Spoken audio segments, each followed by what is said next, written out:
Hello guys, कैसे हैं आप सब। आपका इस चैनल पर दिल से स्वागत है।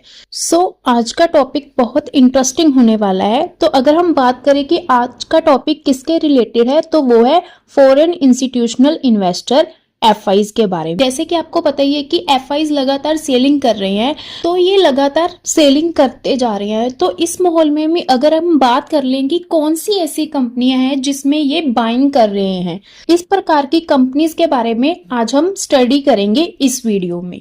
और जैसे कि आपको पता ही है कि मार्केट में 3 प्रकार की कंपनियां देखने को मिल जाती हैं, जैसे कि स्मॉल कैप, मिड कैप और large cap. Large cap company में जो 50,000 करोड़ से ज्यादा की जिनकी मार्केट कैप होती है, आज हम उसके बारे में बात करें। एफआईज ने किस किस कंपनी में अपने स्टेक बढ़ाए हैं। तो अगर हम बात करें कि हम इस वीडियो में केवल 10 कंपनियों के बारे में बात करेंगे, इससे ज्यादा कंपनियां भी हैं कि जिसमें एफआईज इन्वेस्ट कर रहे हैं, बट हम वो कंपनियों के बारे में बात करेंगे जिसमें सबसे ज्यादा इन्वेस्टमेंट, हम टॉप की 10 कंपनीज के बारे में बात करेंगे।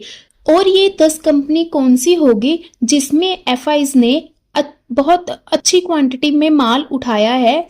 इस वीडियो में उन 10 कंपनियों को कवर करने की कोशिश करेंगे। तो आप चाहो तो इन 10 कंपनियों को आप स्टडी भी कर सकते हो, बट डिस्क्लेमर यही है कि हम इस वीडियो में इस चैनल पर किसी भी तरह की कोई बाइंग और सेलिंग की रिकमेंडेशन नहीं देते।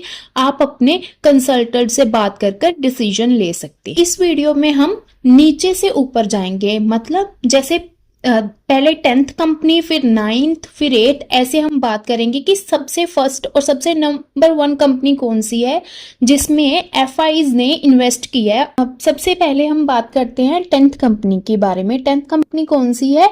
जेके सीमेंट। जेके सीमेंट आपको पता ही है कि अच्छी कंपनी है, और अगर हम इसकी एफआईज की बात करें तो इनकी होल्डिंग इंक्रीज हुई है। जैसे मार्च में थी 16% के नियर अबाउट, और अब कितनी हो गई है जून में? 17%। तो इससे पता चल रहा है कि एफआईज ने, तो यहाँ पर हमें स्टेक बढ़ते दिख रहे हैं कि कितने स्टेक्स बढ़ रहे हैं एफआईज में इस कंपनी में। और 9th नंबर वाली कंपनी की बात करें तो वो कौन सी है? डिविज लैब। डिविज लैब जैसे कि आपको पता ही है कि फार्मा सेक्टर का एक इम्पोर्टेंट स्टॉक है, कि जैसे कि आप देख रहे हैं कि एफआईज में इसमें भी अपने स्टेक बढ़ाए हैं।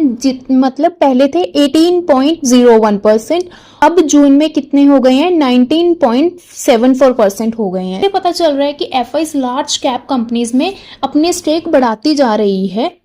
और अगर हम अब 8 नंबर वाली कंपनी के बारे में बात करें तो वो कौन सी है? JSW infrastructure. अगर हम जेएस ग्रुप की बात करें तो ये बहुत रेपुटेटिव ग्रुप है, बहुत है, अच्छी मार्केट रेपुटेशन है, तो इनकी सारी कंपनियां अच्छी ही चल रही हैं। अगर हम बात करें कि जेएसडब्ल्यू इंफ्रास्ट्रक्चर अभी फिलहाल में आई हुई कंपनी है, और हम बात करें कि पहले इनका एफआईज का कितना था? 4.07%, और फिर मार्च में बढ़कर कितना हो गया? 4.75%।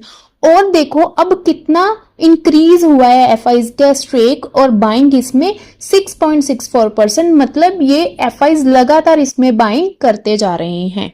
अगर हम बात कर ले 7वें नंबर की कंपनी, तो वो कौन सी है? AU small finance bank. इस बैंक को थोड़ी टाइम पहले ही आरबीआई की तरफ से यूनिवर्सल बैंक का लाइसेंस मिला था। और अगर हम बात कर लें, एफआईज का स्टेक पहले था 35.58, और अब बढ़कर कितना हो चुका है? 37.68। और अगर हम देखें कि प्रमोटर का कितना है? 22%, बट बैंकिंग सेक्टर में प्रमोटर्स की होल्डिंग 22-25% के पास होती है। बाकी अगर अब हम बात करें कि ये टॉपिक एफआईज के रिलेटेड है, तो हमें इनका एफआईज का स्टेक यहाँ पर बढ़ता दिख रहा है।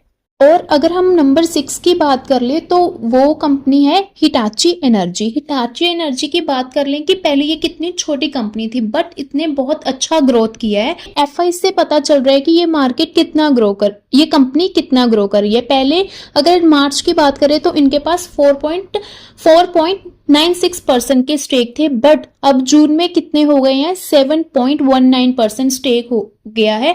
मतलब कि एफआईज इसमें लगातार अच्छी मात्रा में बाइंग कर रही है। तो इस पॉइंट को भी आप लोग नोट कर सकते हैं। और अगर हम 5वीं कंपनी की बात करें तो वो है स्विगी। अगर हम स्विगी की बात करें कि आप देख ही सकते हो कि कैसे एफआईज पहले कितना था? 7.90 और अब वो बढ़कर कितना हो गया है 7.30 का स्टेक हो गया है। मतलब एफआईज इसमें भी बाइंग कर रहे हैं। स्विगी में हमें प्रमोटर्स की होल्डिंग नहीं देखने को मिलेंगी और अगर हम देखें कि इंस्टीट्यूट्स के पास भी 20-21% का ही होल्डिंग है और सबसे ज्यादा होल्डिंग किसके पास है, पब्लिक के पास। अगर हम एफआईज की बात कर ले तो इस क्वार्टर उन्होंने अपना स्टेक बढ़ाया है 4 से 7 कर लिया और अगर हम डीआईज की बात करें वो भी अपना स्टेक इसमें बढ़ाती जा रही है। देन अगर हम कंपनी नंबर 4 की बात कर ले तो वो है नायका, जो क्या और वो ऑनलाइन फैशन स्टोर है। और अगर हम इसकी बात कर ले कि एफआईज ने कितना इन्वेस्ट किया है, अब इसमें कितनी बाइंग की है, पहले मार्च में कितना था 8.83% और अब कितना हो गया वो बढ़कर 0.63 मतलब 11.63% हो गया है बढ़। तो नायका भी अगर आप चाहो तो स्टडी कर सकते हो। तीसरे नंबर की कंपनी की अगर बात कर लें तो वो है कोरोमंडल इंटरनेशनल। आप देख ही सकते हो कि जो फॉरेन इंस्टीट्यूशन थे उनका कितना था पहले मार्च में 10.6%, अब बढ़कर कितना हो गया है 14.28%। नंबर 1 तक जाते हुए एफआईज की इन्वेस्टमेंट बढ़ती जाएगी, बढ़ती जाएगी हर कंपनी में। तो इसमें क्या है कि पहले कितना था 10.6% और अब जून में कितना स्ट्रेक हो गया है 14.28%। और अगर हम सेकंड कंपनी की बात करें कि वो कौन सी है, वो है इंडसइंड बैंक। इस बैंक के बारे में आपको ही पता है कि कैसे ये बैंक नीचे आया है, कैसे इस बैंक में भूकंप मचा हुआ था, कि कितनी जोरदार गिरावट इस बैंक में हमें देखने को मिली थी। तो अभी भी ये कंपनी विवादों में फंसी हुई है। इस सिचुएशन में भी एफआईज का स्टेक इसमें बढ़ता देखने को मिला है। अगर हम दिसंबर की बात करें तो उसका कितना था 24.74 मतलब 24.74% था और मार्च में कितना बढ़कर हो गया है 29.53 और अब की बात करें तो वो कितना है 33.68 मतलब कि जो एफआईज हैं वो लगातार इसमें बाइंग करती जा रही है और अपना स्टेक बढ़ाती जा रही है।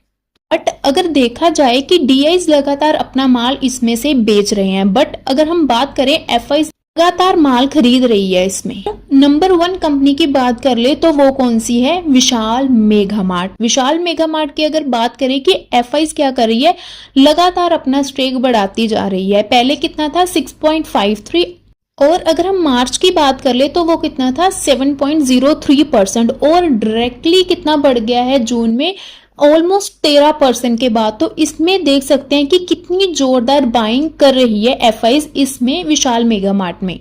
मैंने जैसे आपको कहा था कि हम 10 कंपनियों के बारे में यहाँ पर स्टडी करेंगे जिसमें एफआईज ने अपना माल खरीदा है। इसमें और भी बहुत सारी कंपनियां हैं बट हमने इस वीडियो में सिर्फ 10 कंपनियों को कवर करने का कोशिश की है। अगर आप चाहो तो आप इन स्टॉक्स को स्टडी कर सकते हैं। बट ये कौन सी कंपनी है जिनका लार्ज मार्केट कैप जिसका क्या है 50,000 करोड़ से ऊपर वाली कंपनियों के बारे में बात की है। आई होप कि आपको ये वीडियोस हेल्पफुल लगी होगी। अगर आपको ये वीडियो हेल्पफुल लगी है तो please like and subscribe my channel. Thank you.